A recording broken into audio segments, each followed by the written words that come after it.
কোটা সংস্কার আন্দোলন দমনে সাদা এক ধরনের সাজোয়া যান ব্যবহার করে জাতিসংঘ থেকে ভয়াবহ এক প্রশ্নের মুখে পড়েছে বাংলাদেশ সেনাবাহিনী। আর্মার্ড পার্সোনাল ক্যারিয়ার বা সংক্ষেপে এপিসি নামে পরিচিত এসব সাজোয়া যান সাধারণত বড় ধরনের যুদ্ধ এবং ভয়াবহ সামরিক আক্রমণের মধ্যে ব্যবহৃত হয়।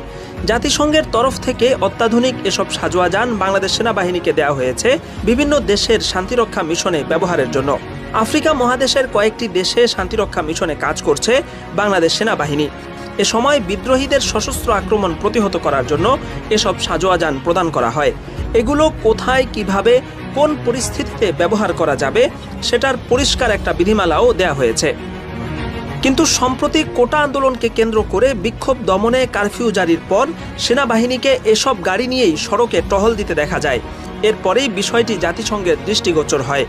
নিজ দেশের জনগণের বিক্ষোভ দমনে যেখানে বিক্ষোভকারীদের পক্ষ থেকে কোনো রকম গুলিবর্ষণেরও শঙ্কা নেই, এমন পরিস্থিতিতে এসব সাজোয়া যানের ব্যবহার দেশের সেনাবাহিনীর শান্তিরক্ষা মিশনকে প্রশ্নবিদ্ধ করেছে। ইতোমধ্যে জাতিসংঘের মুখপাত্র এ বিষয়ে পরিষ্কার বিবৃতি দিয়েছেন।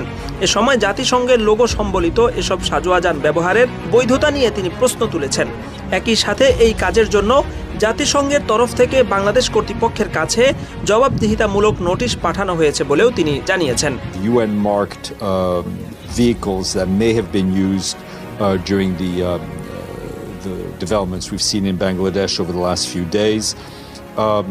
It's important for us to stress that UN troop and police contributing countries are to use UN insignia and equipment marked with this insignia only when they are performing mandated tasks as part of a UN peacekeeping or UN political mission and within the context of the deployment of any UN. উল্লেখ্য, জাতিসংঘের শান্তিরক্ষা mission বাংলাদেশের বিভিন্ন বাহিনীর জন্য অত্যন্ত লাভজনক একটি mission. এখানে সামরিক বাহিনী এবং পুলিশের অনেক সদস্য পর্যায়ক্রমে বিভিন্ন মেয়াদে দায়িত্ব পালন করেন। আফ্রিকা সহ বিশ্বের গোলযোগপূর্ণ দেশগুলোতে জাতিসংঘের অধীনে শান্তিরক্ষা মিশনে কাজ করলে কিছুটা ঝুঁকি থাকলেও এক্ষেত্রে মোটা অঙ্কের বেতন ও বোনাস পাওয়া যায়, যার পরিমাণ একজন সৈনিকের বহু বছরের কর্মজীবনের বেতনের সমান। এ কারণেই বাংলাদেশের বিভিন্ন বাহিনীর সদস্যরা জাতিসংঘ মিশনে যাওয়ার জন্য মুখিয়ে থাকেন।